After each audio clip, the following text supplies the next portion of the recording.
Have you ever been on a date with somebody, right? And you're having a great time. There is good connection. There's great chemistry, but you cannot help but notice their eyes keep wandering, right?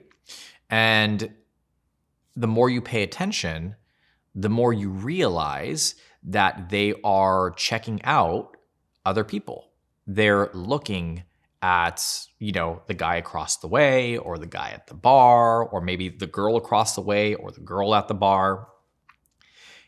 And you start to question how much this person is actually into you, right? So has this ever happened to you on a date? Does this happen to you with your partner within your relationship?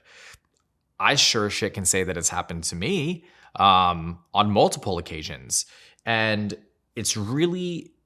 it can be really frustrating, and it can actually bring up a lot of insecurities, a lot of questions that we may have about ourselves. It can bring about self-doubt, so many different things just from this simple action. So the question becomes, what do you do? What do you do in this circumstance? So if you have been in that situation before, let's talk about it.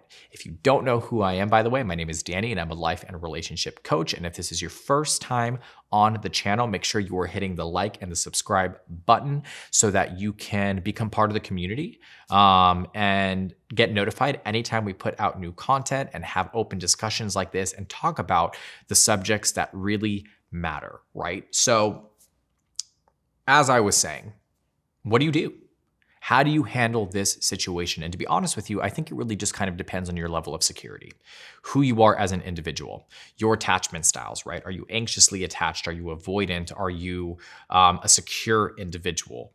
But not only that, it's about gauging for yourself your level of acceptance with that. Maybe you are the type of individual who also likes to check out other people because you recognize beauty. You recognize certain aesthetic that really resonates with you. It doesn't necessarily mean that you're going to cheat or that you're going to go over and you're going to talk to that person. It's just you recognizing something that to you is attractive and is beautiful. And if you've been able to have that conversation with your partner and you both are okay with it, then obviously no problem. But if you haven't had that conversation with your partner and it's something that makes you uncomfortable, again, let's talk about it. So number one, you want to gauge the frequency and the severity. So if this is an individual that you've been on multiple dates with already, or this is your partner and you've been in a relationship for an extended period of time, and you noticed that the frequency of them checking somebody out is all the freaking time, and then it's something that I would notate, right? Maybe it's a red flag, particularly if it makes you uncomfortable. It can be disrespectful in a way because their focus should be on you. You should be having a moment between the two of you. Now, that doesn't mean that their eyes aren't going to wander every once in a while. It's natural. We're human, right? We're going to get distracted. There's going to be stimulation around us, and we may just be picking up on the things that are going on. But if you've noticed a pattern of behavior that makes you uncomfortable, notate it, right? The second thing here is that you want to, are they actively trying to engage with the person that they are looking at, right? So is there a level of flirtation there? Are you noticing that they're holding eye contact with that individual if that individual notices that they are being checked out? Is there any kind of body language that's making you uncomfortable? Are they excusing themselves to go to the bathroom and then they're stopping by and having a conversation with that individual or passing by that person too closely? Right? Again, it's just about being observant and aware, because the last thing that we want to do is jump to conclusions and immediately start to lay into this person because they are looking at somebody else. Because realistically speaking, that just might be an internal insecurity that you may have. Their intention may not be to go beyond just a glance or a stare. But if you're noticing that glance and stare is longer and extended, and there's an effort into engaging with that person, then we have a problem, right? And a big part of this, right, which is the third thing, is self-reflection. Take a moment. Think to yourself, is this something that makes me uncomfortable because I don't necessarily feel super secure within myself? Does it make me uncomfortable because I would not do that to my partner? Is it related to your core values? So for you, checking out another individual when you are with somebody on a date or with your partner may be disrespectful to you, and therefore your expectation of your partner is to do the same. But have you had that conversation with them? Have you really sat down and processed why it is making you uncomfortable? So the questions that you should be asking yourself is, why does it make me uncomfortable, right? What do I fear will happen? And if that fear is coming from an irrational place because you have certain insecurities or you have a particular attachment style, or maybe it even comes from trauma from previous relationships. Maybe you've been cheated on. Maybe this has been a pattern of behavior before in previous relationships that has led to multiple arguments, and therefore you are hyper aware of it. Whatever the case may be, it is very important that you process those things and you have a productive conversation. My recommendation would be, and this happens all the time. This has happened to me before, actually, very recently, where a circumstance or a situation unfolds, you are uncomfortable with it, and instead of sitting and processing, you confront the issue in that moment, and you've had a few drinks. Yikes. This is a little bit of dangerous territory, right? Because when we've had some drinks, our inhibitions are a little bit lower. We're not as filtered, and we don't really have the capability of fully rationalizing and processing our thoughts and being able to communicate and deliver in a way that is productive. So take note of however you're feeling in that moment, process it on your own, and then have a conversation, right? So the next part of this is communicating. Have effective communication with your partner, with the person you are dating, and let them know what is making you uncomfortable and why it's making you uncomfortable. But more importantly, ask for clarification. So you can say something along the lines of like, hey, I just wanted to point something out, and I'm not 100% sure if you're aware of it, but whenever we've gone on a date or whenever we go out, I've noticed that you have a tendency of letting your eyes wander and potentially check out other people. Now, I'm not 100% sure if that's what's going on, so I just wanted to ask just to gain some clarity.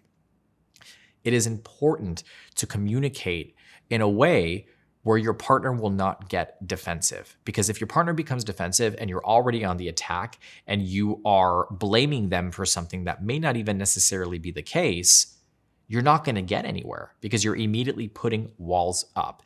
And as you and I both know, growing up, being gay, bisexual, lesbian, we've had to defend ourselves endlessly for such a long time that we have certain defense mechanisms that are just subconsciously there, right? We build walls. We have a tendency of maybe isolating or being avoidant whenever a conflict arises, or maybe we are the opposite and we're incredibly aggressive and just explosive because we've just had to fight to defend who we are for so long, and we have zero tolerance at this point. But remember, your partner, the person you're dating, is not your enemy. They're your partner. They should be on your side. You should be supporting one another. So doing the work yourself and making sure that you are processing the situation before you have that conversation is the kind thing to do. And that leads to obviously expressing your frustrations in a constructive way. Express your needs, express your expectations. And if this is something that you struggle with, I completely understand. Trust me, I do this for a living. I work with people day in and day out. I work with same-sex couples. I work with heterosexual couples. I work with anybody who is wanting to improve themselves in order to have a healthy and sustainable relationship. But keep in mind, I'm human too. You know, I have my faults. I have my moments. I'm still working on understanding particular needs and expectations. Now, do I feel like I've done the work enough that I'm very confident in who I am as a person? I know what I need. I know what I expect. I'm able to set boundaries. Absolutely 100%, no doubt. But every day is a new experience. Every situation is a new circumstance, and it's about how you apply the knowledge that you have, the tools and the resources that you've been able to acquire in order to continue to grow and develop and be a consistent individual inside and outside of a relationship. And if this is something that you struggle with, I am more than happy to support you and help you through that. Again, this is something that I do on a daily basis. So if you feel like you need help with this, if you are in a circumstance right now, if you are with a partner and you feel like this is a systemic issue within your relationship, let's talk about it. Let's work through these things so that you can continue to have a fulfilling and sustainable relationship. So I will provide a link in the description box down below for coaching packages that I offer. And if this is something that you are wanting to do, please, by all means, click on that link and let's start working on those issues today. I will also provide my email so that you can email me with any questions that you may have. That being said, there's a comment box. Use it.